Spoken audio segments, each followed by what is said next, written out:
in Jenin was hit by an Israeli airstrike during a raid overnight.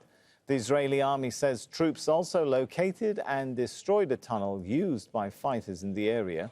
3 people have been killed in the West Bank in the last 24 hours. Charles Stratford was outside the camp, where a clean-up operation is now underway.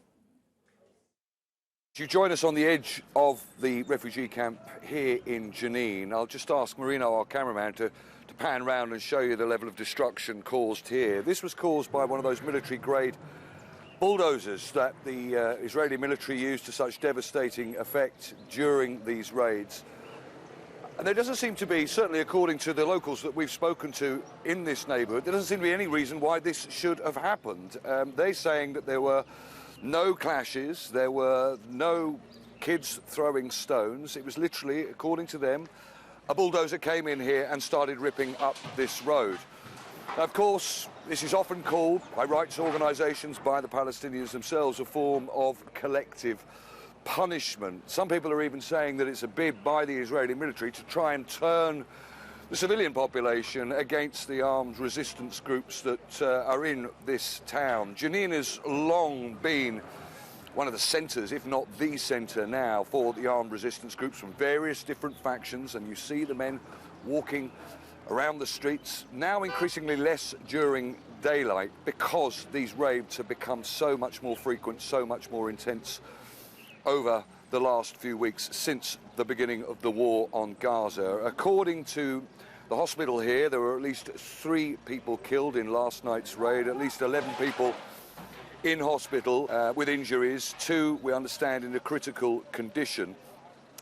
But there were also talks of airstrikes here on Jenin. Now, we've seen IDF, the Israeli army, have released pictures of these airstrikes.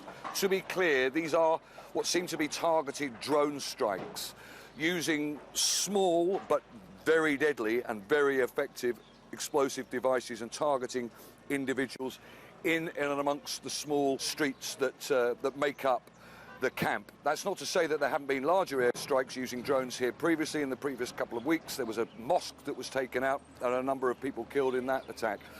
But yeah, the basic top line is that this stuff, these kind of raids now on Jenin and various other towns across the West Bank are increasing in frequency and increasing in intensity as well. So yeah, there is a lot of tension here, a lot of fear amongst the civilian population. The civilian population, of course, that has suffered the rigours, have suffered the pressures, have suffered the dangers of the occupation for decades.